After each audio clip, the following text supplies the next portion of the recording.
IBM 7 हौसला है। दिल्ली दिल्ली दिल्ली दिल्ली दिल्ली दिल्ली दिल्ली दिल्ली दिल्ली दिल्ली दिल्ली दिल्ली दिल्ली दिल्ली दिल्ली की एक सड़क। घरों की ओर लौटते बेपरवाह लोग, कुछ जल्दी में कुछ सुस्ती में। सड़कों पर हर पल घटती भीड़ के बीच मौजूद हैं औरतें, लड़कियां, बेटियां, बहुएं। भीड़ में सबके साथ, फिर भी बिल्कुल अकेली, घूरती नजरों से घिरी, ओछे और भद्दे सवालों से घिरी। इनमें शामिल है वीरा। दिल्ली की एक सड़क। ऑटो वालों की मिन्नतें करती औरतें, लड़कियां, बेटियां, बहुएं बगल में बेवजह रुकती लंबी गाड़ियों में झांकती आंखों से बचने की कोशिश करती। कभी आंचल से सिर ढकती तो कभी चेहरा छुपाती। किसी करीबी को फोन पर बात करती या शायद किसी से रोज फोन पर बात करने का बहाना करती हुई सड़क पार करती। इनमें भी शामिल है वीरा। दिल्ली की एक सड़क। नौकरी या पार्टी के बाद फोन पर टैक्सी बुलाती औरतें, लड़कियां, बेटियां, बहुएं टैक्सी में धड़कते दिल के साथ बैठती। रास्ते भर अंधेरे में सही रास्ता खोजने की मेहनत करती। जब तक घर न आ जाए तब तक शायद अपने अपने ईश्वर को याद करती। और फिर अचानक किसी काले साए के आने के खौफ में चौंक कर चीख पड़ती। इनमें भी शामिल है वीरा। वो वीरा जो वीरांगना बनी। दिल्ली में उबर की टैक्सी बुलाकर उसमें घर लौटने का साहस दिखाने वाली वीरा। लेकिन टैक्सी में नींद आ जाने के बाद टैक्सी ड्राइवर के हाथों बलात्कार का शिकार बनी वीरा, जो डरी जरूर लेकिन जिसने हिम्मत न हारी। वो घबराई जरूर लेकिन जिसने इंसाफ के लिए आवाज उठाई, अपने बलात्कारी को सजा दिलाने की कसम खाई। उसे IBM 7 ने नाम दिया है वीरा। उस वीरा की जंग को आवाज देगा IBM 7। देश से एक वादा मांगा था निर्भया ने अस्पताल में दम तोड़ने से पहले, मेरे बलात्कारियों को ऐसी सजा देना कि दोबारा कभी ऐसा ना हो। अब देश से एक वादा मांग रही है वीरा। खादी और खाकी वर्दी वालों, कुछ करो ताकि यूं सख्त कानून का दिल्ली की सड़कों पर जनाजा ना निकले। ये दिल्ली दर्द में है, उसे अपनी बेटियों को डर से आजादी दिलानी है। सो जुड़िए IBM 7 की मुहिम से। हमें ट्वीट कीजिए जस्टिस फॉर वीरा। वीरा को इंसाफ दो। पढ़ी लिखी लड़की, ब्रांडेड कंपनी की गाड़ी, महंगी टैक्सी सेवा की गाड़ी, स्मार्टफोन से गाड़ी की बुकिंग, अच्छे खासे पैसे देकर भी ये पढ़ी लिखी लड़की सुरक्षित नहीं थी। देश की राजधानी दिल्ली में एक कैब में एक बेटी के साथ बलात्कार हुआ और जिस तरीके से इसे अंजाम दिया गया उसने पूरे देश को डरा दिया है। जैसे जैसे खुलासे हो रहे हैं, एक के बाद एक लापरवाहियां सामने आती जा रही हैं। कैब कंपनी से लेकर हर सरकारी विभाग की जैसे पोल खुल रही है। हम अपनी इस खास रिपोर्ट में आपको दिखाएंगे, लेकिन उससे पहले देखिए क्या हुआ रेप के आरोपी ड्राइवर शिव कुमार के साथ आज कोर्ट में। कैसे अब शिव कुमार से जुड़ा एक और रेप केस फिर से दिल्ली पुलिस को सता रहा है। दिल्ली की 30 हजारी कोर्ट से निकलते हुए इस शख्स को देखिए। ये शख्स अपना चेहरा छुपाने की पुरजोर कोशिश कर रहा है। ये शिव कुमार यादव है, वो शख्स जिस पर अपनी कैब में एक लड़की से बलात्कार के आरोप लगे हैं, उसे जान से मारने की धमकी देने के आरोप लगे हैं। मथुरा से गिरफ्तार किए गए शिव कुमार को दिल्ली पुलिस ने सोमवार को दिल्ली की 30 हजारी मेट्रोपॉलिटन मजिस्ट्रेट कोर्ट में पेश किया। जिस वक्त इस शख्स को कोर्ट में लाया गया था, इसके चेहरे पर काला कपड़ा लपेटा गया था। कोर्ट में इसे मजिस्ट्रेट के सामने लाया गया। पुलिस ने मजिस्ट्रेट के सामने कहा कि उसे शिव की शिनाख्ती परेड करानी है, लेकिन रेप के इस आरोपी ने शिनाख्ती परेड कराने से साफ इनकार कर दिया। उसने कोर्ट में कहा कि मेरी तस्वीर पहले से ही मौजूद है, मैं शिनाख्ती परेड नहीं कराऊंगा। मजिस्ट्रेट ने आरोपी को सलाह दी कि ये उसके खिलाफ ही जाएगा। इसके बावजूद रेप का आरोपी शिव शिनाख्ती परेड कराने के लिए तैयार नहीं हुआ। आखिरकार पुलिस ने मजिस्ट्रेट से शिव कुमार की हिरासत मांगी। पुलिस का कहना है कि उसे अभी आरोपी का मोबाइल फोन बरामद करना है। साथ ही पुलिस ये भी पता लगा रही है कि वारदात को अंजाम देने के बाद आरोपी कब और कहां गया था। पुलिस ये भी जानकारी इकट्ठा कर रही है कि क्या आरोपी ने इस तरह की किसी और वारदात को पहले अंजाम तो नहीं दिया है। शिव कुमार पर आरोप है कि उसने शुक्रवार की रात अपनी महिला सवारी के साथ बलात्कार किया, उसे जान से मारने की धमकी दी और वारदात को अंजाम देने के बाद वो फरार हो गया। IBN 7 को मिली जानकारी के मुताबिक तमाम धमकियों के बावजूद इस बहादुर बेटी ने पुलिस को न सिर्फ फोन किया बल्कि शिव कुमार की डिजायर कार की तस्वीर भी खींची। पुलिस फिलहाल शिव कुमार से पूछताछ करेगी। उसे 11 दिसंबर को दोबारा कोर्ट में पेश किया जाएगा। पुलिस को शक है कि शिव कुमार का जो वेरिफिकेशन सर्टिफिकेट उबर कंपनी में जमा किया गया था वो भी फर्जी था। जिस तारीख का ये सर्टिफिकेट दिखाया गया है उस तारीख को जिस अफसर के सिग्नेचर हैं वो अफसर वहाँ पे पोस्टेड नहीं था। सो पैरामा फेसाई ये जो एंटीसीडेंट्स वेरिफिकेशन सर्टिफिकेट है ये झूठा है। पुलिस के इस बात का भी शक है कि शिव कुमार का लाइसेंस भी फर्जी है। हम बता दें कि शिव कुमार जिस मोबाइल का इस्तेमाल कर रहा था वो किसी और के नाम से खरीदा गया था। उसमें लगा सिम भी किसी और के नाम से था। यहाँ तक कि उसने कंपनी में अपना पता जिस जगह का दिया था वो भी 1.5 साल पुराना था। सवाल ये है कि क्या शिव कुमार आपराधिक दिमाग का था या फिर वो कोई राज छुपाने की कोशिश कर रहा था। IBN 7 को मिली जानकारी के मुताबिक 13 दिसंबर 2011 को छतरपुर के सुनसान इलाके में एक लड़की से बलात्कार की खबर आई थी। इस बलात्कार के आरोप भी शिव कुमार पर ही लगे थे।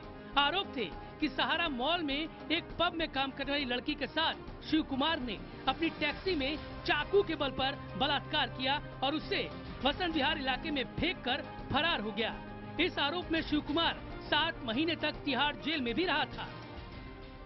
लड़की के साथ बलात्कार किए जाने के मामले में शिव कुमार के खिलाफ पर्याप्त सबूत पेश नहीं कर पाने और लड़की के बयान में लगातार आ रहे बदलाव के बाद साकेत कोर्ट ने 26 नवंबर 2012 को आरोपी शिव कुमार यादव को बरी कर दिया। बरी होने के बाद शिव कुमार यादव जेल के बाहर आ गया और एक कार खरीदकर फिर से कैब चलाने लगा। इस बार उसने मल्टीनेशनल कंपनी उबर से एग्रीमेंट किया। बहरहाल 2 साल पुरानी घटना की जानकारी मिलने के बाद पुलिस अब इस बात की जांच कर रही है कि कहीं शिव कुमार यादव ने कई और बलात्कार की वारदातों को अंजाम तो नहीं दिया है। हो सकता है उन मामलों में शर्म या डर की वजह से पीड़ित ने पुलिस में शिकायत ही न दर्ज कराई हो। पुलिस ने शुक्रवार को वीरा के साथ हुए बलात्कार के इस मामले की जांच का दायरा और बढ़ा दिया है। सैयद सुहेल के साथ ब्रजेश तिवारी, दिल्ली, IBN 7। लेकिन बहुत अहम बात यह है कि एक बार फिर इस मामले में पुलिस लापरवाही करती नजर आ रही है। पुलिस ऐसी गलतियां करती दिखाई दे रही है जिससे इस केस का भी कत्ल हो सकता है। 3 तस्वीरों के जरिए हम आपको दिखाते हैं। आरोपी शिव कुमार को जब कोर्ट में पेश किया गया तो उसका चेहरा काले कपड़े से ढका हुआ था। वो कोर्ट में ढके हुए चेहरे के साथ ले जाया गया। मीडिया को उसकी एक झलक तक नहीं मिली। लेकिन दूसरी तस्वीर में आप देख सकते हैं कि जब आरोपी को कोर्ट में पेशी के बाद बाहर निकाला गया तो दिल्ली पुलिस ने उसके चेहरे का ऊपर लगा कपड़ा हटा लिया था। उसकी शक्ल आसानी से दिखाई दे रही थी। सब कुछ कैमरे के सामने था। शिव कुमार यादव को पहचाना जा सकता है। आप बीच की तस्वीर में देख सकते हैं। लेकिन यहां से पुलिस इस आरोपी को अपने थाने ले गई और जब वो थाने ले गई और शाम को फिर जब उसकी मीडिया परेड कराई तो फिर उसका चेहरा छुपा दिया गया था। सवाल ये कि ऐसे में अगर चेहरा दिखाना जरूरी था तो बाद में चेहरा क्यों छुपाया गया, और अगर चेहरा नहीं दिखाया जाना था जो कि बाद में चेहरा छुपाया गया तो कोर्ट से निकलते वक्त दिल्ली पुलिस ने उसका चेहरा सार्वजनिक क्यों किया। क्या दिल्ली पुलिस की ये गलती कहीं ना कहीं दिल्ली पुलिस की कारगुजारियों पर सवाल नहीं खड़ी करती है, उनके प्रोफेशनलिज्म पे सवाल नहीं खड़े करती है? बिल्कुल। और ऐसे कैसे मिलेगा वीरा को इंसाफ? क्या केस का कत्ल कर रही है दिल्ली पुलिस? हमारा सवाल दिल्ली के पुलिस कमिश्नर बस्सी जी से है। उम्मीद है वो जवाब देंगे। और सवाल है, बलात्कार के आरोपी का चेहरा क्यों दिखाया? क्या केस कमजोर नहीं हुआ इस तरह से? किसी भी आपराधिक केस में आरोपी की पहचान परेड करवाई जाती है। इस केस में भी ऐसा होना है। लेकिन दिल्ली पुलिस ने आरोपी की शक्ल दुनिया को दिखाकर इस केस को बेहद कमजोर कर दिया है। ये कहा जा रहा है कि अब आरोपी अदालत में यह तर्क दे सकता है कि पीड़ित ने टीवी पर या अखबार में उसकी फोटो देखकर उसको पहचाना है और उसे फंसाया जा रहा है। पहले आरोपी की शक्ल पर काला कपड़ा और फिर उसकी शक्ल यूं दिखाना, आखिर क्या साबित करता है? हमारा एक और सवाल यह है कि धरपकड़ में ढिलाई, रेप के बाद आरोपी मथुरा तक पहुंच गया जबकि टैक्सी का नंबर उसके पास था। पीड़ित ने पुलिस को इस घटना की खबर दी थी। आरोपी का फोन नंबर, टैक्सी नंबर और फोटो तक पुलिस के पास पहुंच गई थी। फिर भी वो दिल्ली बॉर्डर बड़े आराम से पार कर गया। दिल्ली से निकलकर वो मथुरा तक पहुंच गया और दिल्ली पुलिस उसे पकड़ नहीं सकी। आखिर क्यों?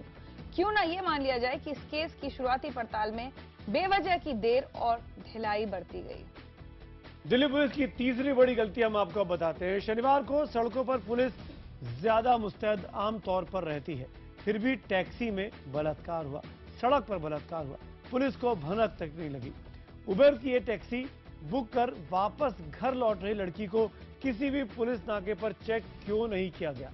शनिवार के दिन अमूमन दिल्ली पुलिस शराब पीकर गाड़ी चलाने वालों के खिलाफ अभियान छेड़ती है, सड़कों पर जगह जगह नाकेबंदी होती है।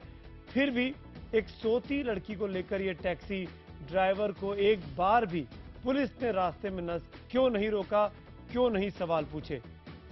इसके अलावा जो आरोपी है वो ऑल इंडिया परमिट पर दिल्ली में लोकल टैक्सी कैसे चला रहा था? गाड़ी पकड़ी क्यों नहीं गई? क्या कभी उसकी चेकिंग नहीं हुई?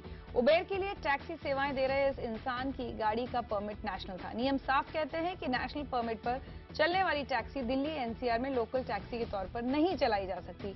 अगर ये गाड़ी ऐसे चल रही थी तो पुलिस ने उसे अब तक पकड़ा क्यों नहीं? उसका चालान क्यों नहीं हुआ? ड्राइवर को किसी भी जगह पर, किसी भी सड़क पर, किसी भी सिग्नल पर क्यों चेकिंग के दौरान पकड़ा नहीं जा सका? और इसीलिए हम लोग कह रहे हैं कि दिल्ली पुलिस क्या वीरा के केस को सॉल्व करने की बजाय, इंसाफ दिलाने की बजाय, क्या वीरा के केस का कत्ल कर रही है? क्यों दिल्ली पुलिस हाईली अनप्रोफेशनल तरीके से इस पूरे मामले को टैकल कर रही है? इसी मुद्दे पर बात करने के लिए हमारे साथ इस वक्त जुड़ रही हैं जानी मानी वकील शिल्पी जैन। शिल्पी जी, मेरा सीधा सा सवाल आपसे है, क्या किसी आरोपी की शिनाख्त के पहले या शिनाख्त के बीच में इस तरीके से उसकी आइडेंटिटी को रिवील कर देना, उसकी शक्ल दिखा देना, इसको आप क्या कहेंगी? ये पुलिस का बहुत बड़ा लैप्स है जिसका बेनिफिट अक्यूज्ड को पूरे ट्रायल में मिलेगा और इसके बेसिस पर हो सकता है उसकी कन्विक्शन भी ना हो पाए, क्योंकि अब वो अगर जब वो बेल के टाइम भी इसका बेनिफिट ले सकता है, ट्रायल में भी बेनिफिट लेगा कि मेरे को इस एक टेस्ट आइडेंटिफिकेशन परेड होती है जिसमें अक्यूज्ड को जो ये यादव है इसको औरों के साथ परेड में विक्टिम आइडेंटिफाई करती है, इसको 3-4 और लड़कों के साथ इसकी शनाख्त होती है। तो अब ये टेस्ट आइडेंटिफिकेशन परेड के लिए भी मना कर सकता है कि मेरा चेहरा तो पहले ही विक्टिम को दिखाया गया है, पब्लिक को दिखाया गया है। ये जो एक बहुत एक क्रूशियल टेस्ट है उसका ये अब उसको रिफ्यूज करने का बेनिफिट इसको मिल सकता है, जो पूरे ट्रायल में बहुत क्रूशियल एक लैप्स है वो जो पुलिस ने।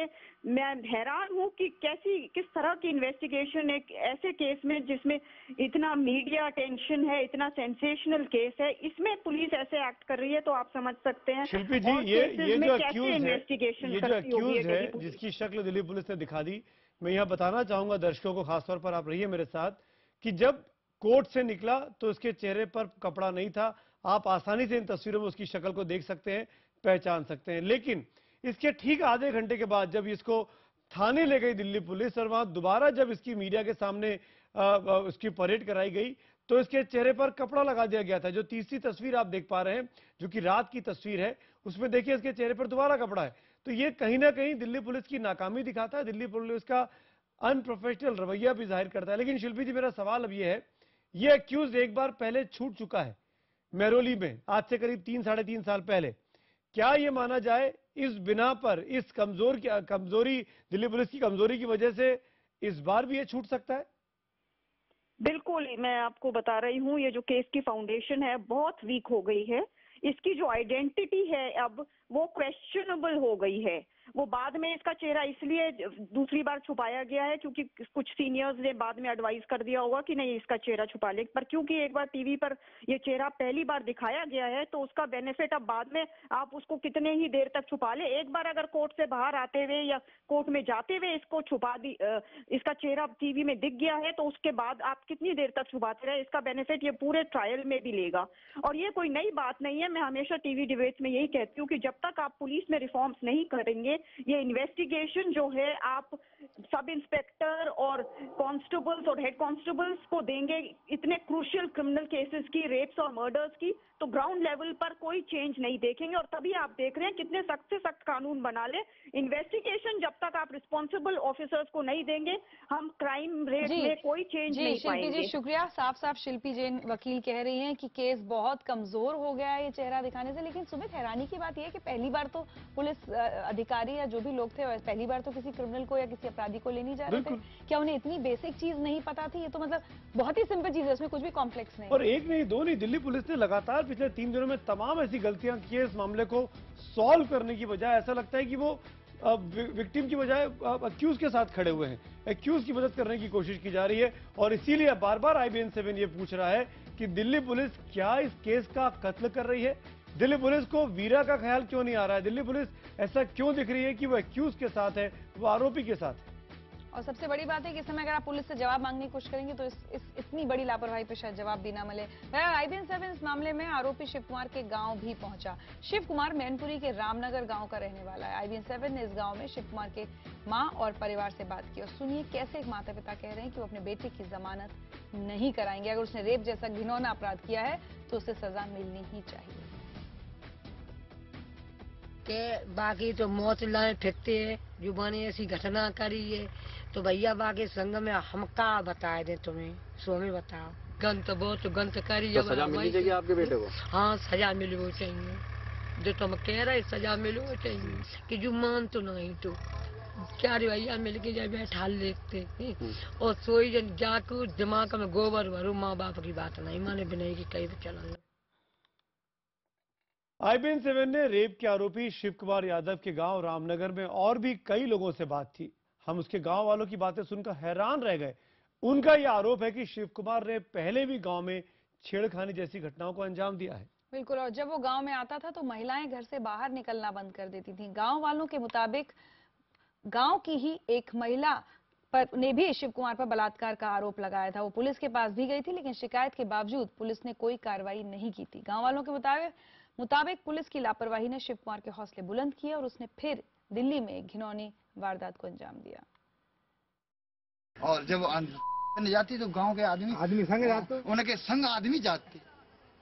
इस टाइप का व्यक्ति था, पुलिस तक पहुंची ही नहीं। क्यों? अपने उसके चक्कर में इसके परिवार वालों क्या रवैया? हाँ, कई एक बार यहाँ नगला तार में एक लफड़ा कर दिया था। आज के 6 महीना पहले, 1 साल पहले उसमें 15-20 हजार रुपया उस बहू को दिया था। मैं बेइज्जती करी थी डार के हमें तो कई साल हुई। कहाँ कैसे हुआ था?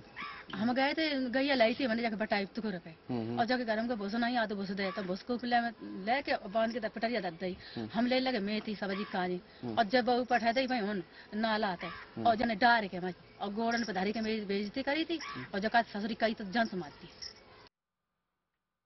ये सब चीजें अगर दिल्ली पुलिस या फिर उबर कंपनी के लोग जांच कर लेते पहले तो शायद आज वीरा के साथ वो नहीं हुआ होता जो इतना घिनौना काम उसके साथ हुआ 2 दिन पहले। दिल्ली में कैब में हुए रेप कांड ने राजधानी दिल्ली में रेडियो सर्विसेज के नाम पर चल रहे गोरख धंधे की पोल खोलकर रख दी है। जिस कैब में लड़की के साथ शुक्रवार की रात बलात्कार हुआ, उसे चलाने वाली कंपनी भी उबर टैक्सी भी कटघरे में है। और अब भले ही इस कंपनी पर नियमों को अनदेखी करने की वजह से दिल्ली में बैन कर दिया गया हो, लेकिन इस पूरे मामले में ट्रांसपोर्ट विभाग और दिल्ली पुलिस की लापरवाही पर भी तो सवाल उठ रहे हैं। जैसा है कि हम जो भी आदमी कमर्शियल ऑपरेशन के लिए टैक्सी चलाएगा तो उसको, उस ड्राइवर को हम एग्जामिन कर रहे हैं कि क्या हम उसको हम फोर्स कर सकते हैं कि वो अपने आप को दिल्ली पुलिस के जो नज़दीक का पुलिस स्टेशन है उससे दर्ज करवाए अपने आप। सर, उबेर जो है वो क्या सारे रूल एंड रेगुलेशन फॉलो? भाई उसमें देखिए, जो भी कोई किसी प्लेटफॉर्म पे वो टैक्सी चल रही हो और ड्राइवर जो है उसको अपने आप को दिल्ली पुलिस के साथ में दर्ज करवाना होगा। ये हम इस चीज़ को एग्जामिन कर रहे हैं। उस ड्राइवर का ड्राइविंग लाइसेंस जो है वो रद्द कर दिया गया है, व्हीकल की रजिस्ट्रेशन रद्द कर दी गई है और ऑल इंडिया टूरिस्ट परमिट जो है उसको भी कैंसिल कर दिया गया है। दिल्ली के पुलिस कमिश्नर BS बस्सी अब कैब कंपनियों पर लगाम लगाने का दावा कर रहे हैं। कुछ ऐसा ही दावा ट्रांसपोर्ट विभाग के special commissioner Kuldeep Singh Uber cab company को लेकर कर रहे हैं। लेकिन शर्मनाक ये है कि ये दावे तब किए जाते हैं जब देश की राजधानी में शिव कुमार यादव जैसा कोई शख्स रेप जैसी घटना को अंजाम देता है और उस पर मीडिया में हो हल्ला शुरू हो जाता है। लोग सड़कों पर निकलते हैं और मामला संसद तक पहुंच जाता है। सरकार पर आंच आने लगती है।